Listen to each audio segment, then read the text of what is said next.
All right, going right into it. I wanted to deal with the topic of relationships and marriage. Whether it be a relationship between a brother and a sister in the faith, because I believe in the scriptures. And I believe this is a good foundation for marriages because the Most High created the instituted the first marriage. Um, because the two became one flesh because he made for Adam a helpmeet or a wife for Adam, and Adam said, "This is flesh of my flesh and bone of my bones." So the two became one. So I wanted to deal with this on the level of basically showing how the things that was taught in the scriptures lead to less uh, broken relationships, broken households, single parent households, which have been a problem plaguing the black community for centuries. Um, but it's definitely more common in this day and age. So we got Matthew chapter 5 in verse 41. Whosoever whosoever shall compel thee to go a mile, go with him twain. I think this scripture basically shows long suffering. It shows one of the fruits of the spirit because you are going with a man an extra mile that compels you to go like go with me this extra while. You know, stay with me for this extra mile. Even if this is a brother or a sister, you're asking to do a little bit extra and for them to go out of their way a little bit extra. This is showing the fruits of the Ruach. You cannot claim you have the fruits of the Ruach, that you are of the Messiah, if you would not go the extra mile for your brother. Because we know, let me pull that up real quick.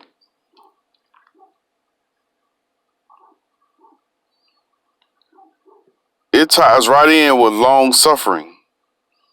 I believe the scriptures. If anybody watching this video does not believe the scriptures, I just want to help somebody out. Um, as far as a relationship goes, a marriage goes, to look at it from the perspective that the creator of all things, who instituted the first marriage, had set it up to be.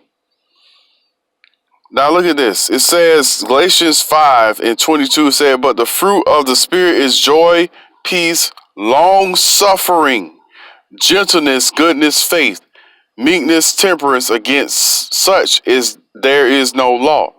So we're gonna read about love.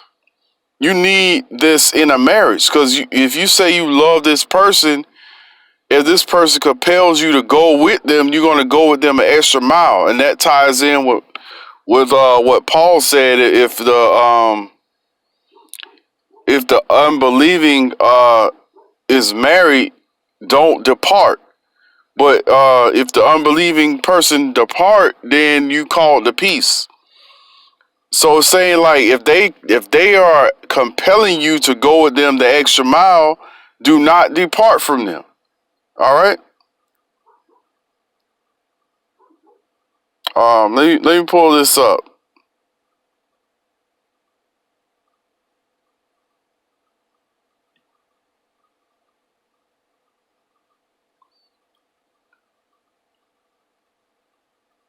All right, we're gonna see First Corinthians chapter 13.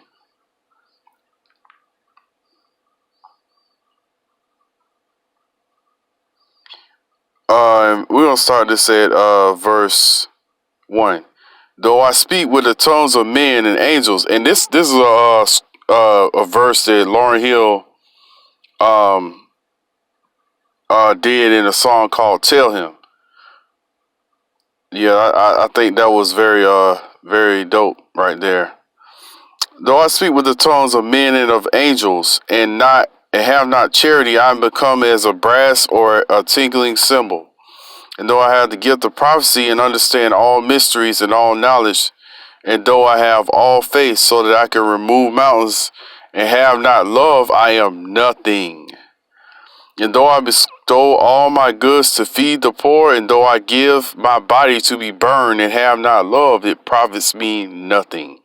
So if you're doing all this stuff and you're not doing it out of love, it ain't profiting you nothing, because you got no reward.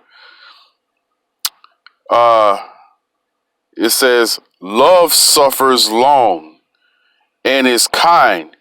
Love envies not. Love vaunteth not itself, is not puffed up. So love will not boast itself over the other person who has claimed that they love. Does not behave itself unseemly, seeks not her own. Love ain't selfish. If you are selfish and self-serving, you don't really have love.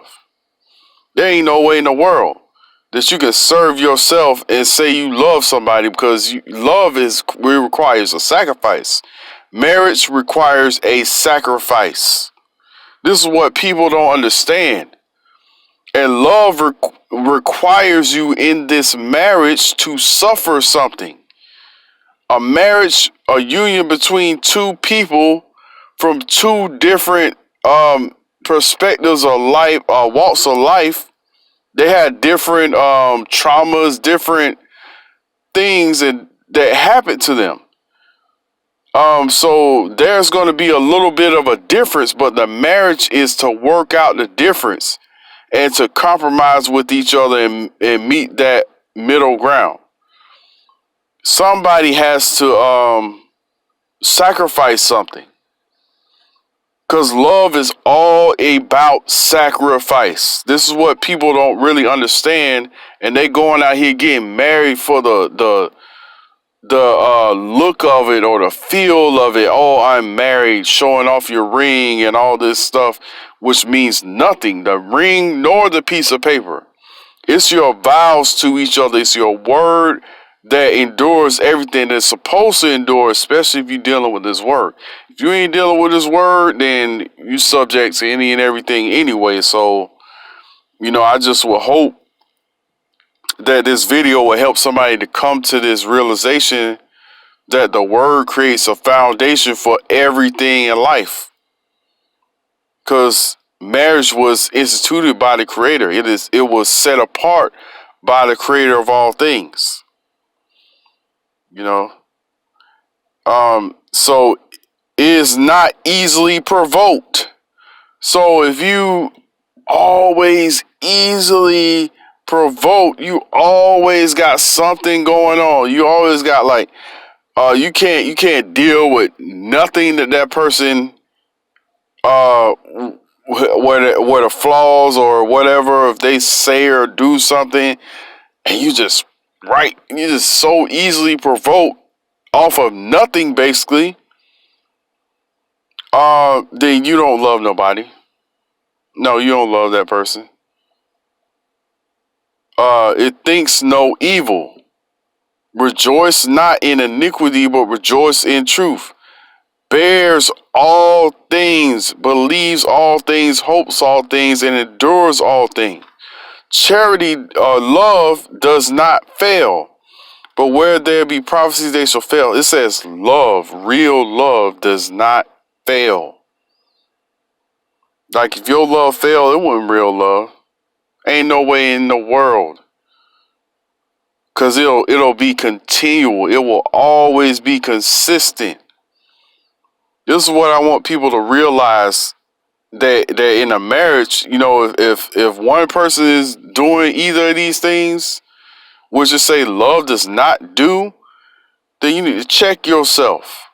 check yourself for that other person.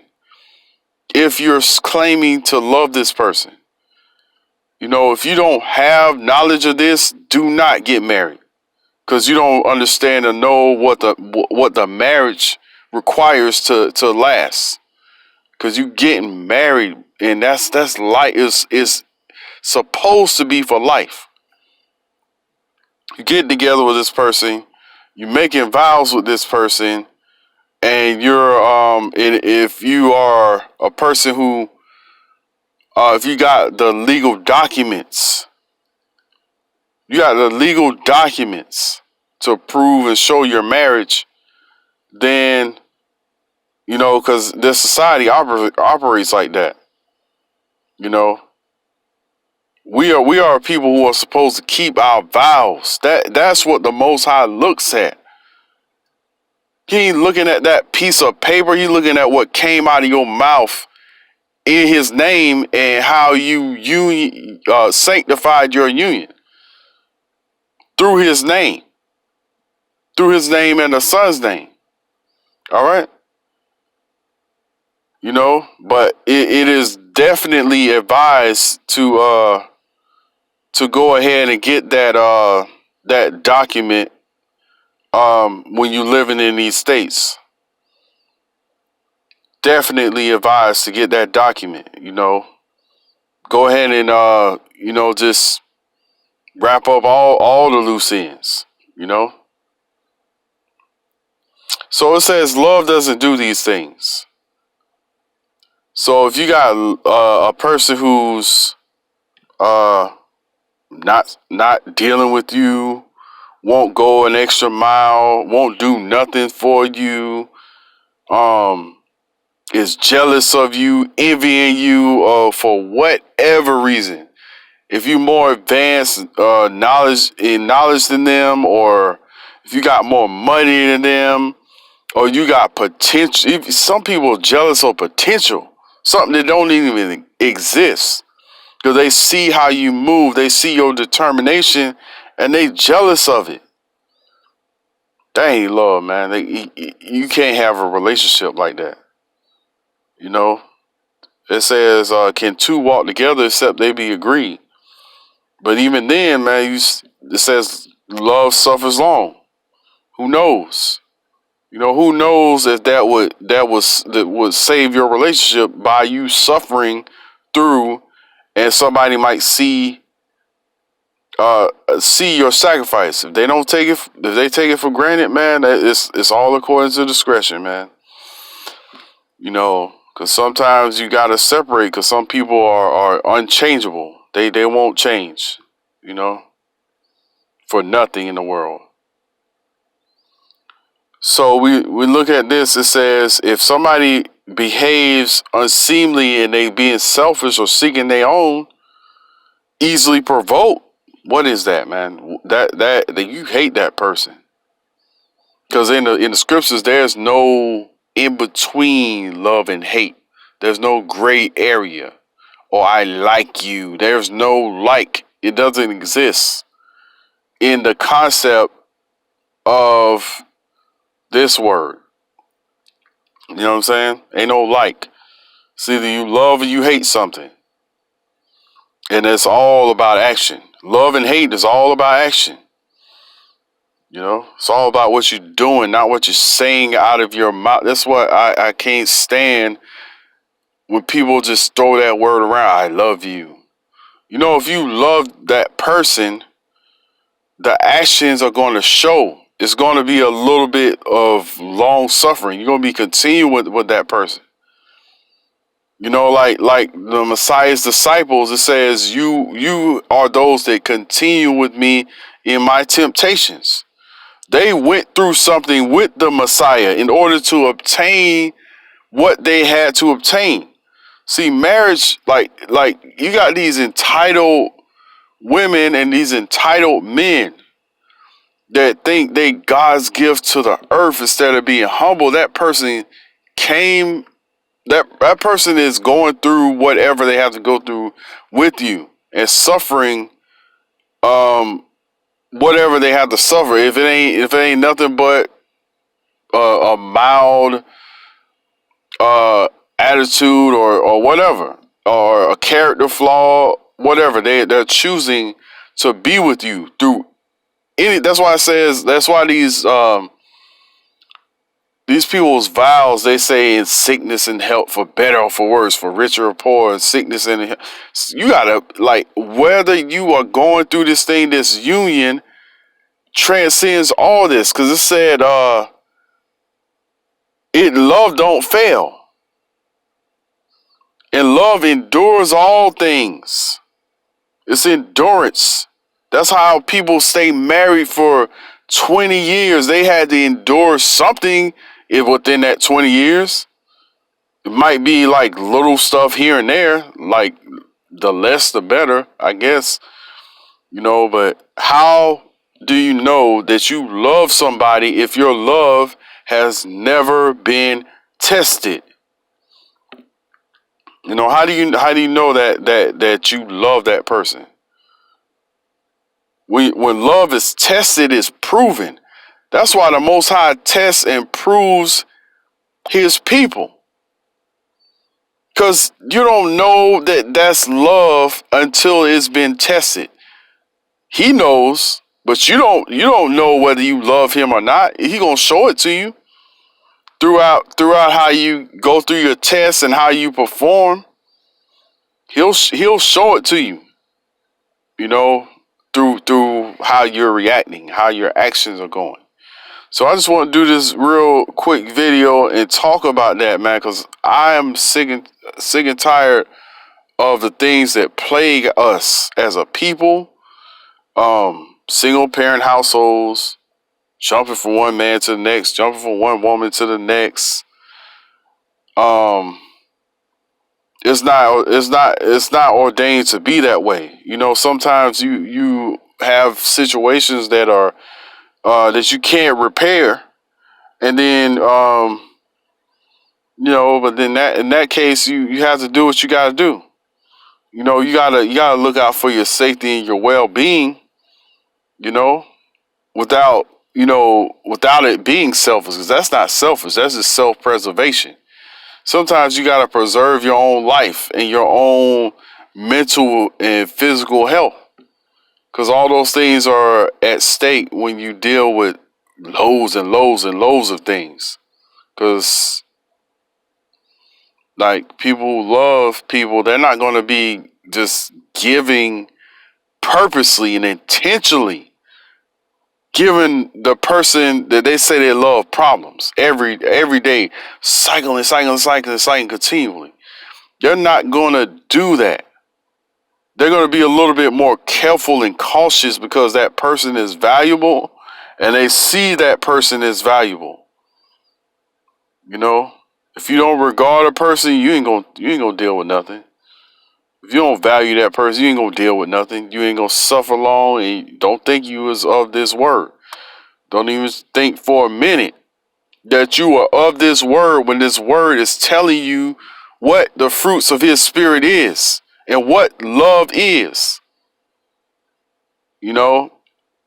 So with that being said, man, be careful out here, man. When you're not dealing with this word, you're open to any and everything that's under the face of the earth that people do.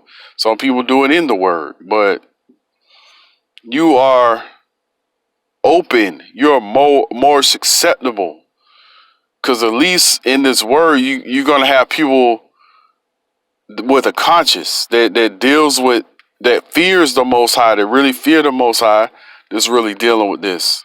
Hopefully you get that person.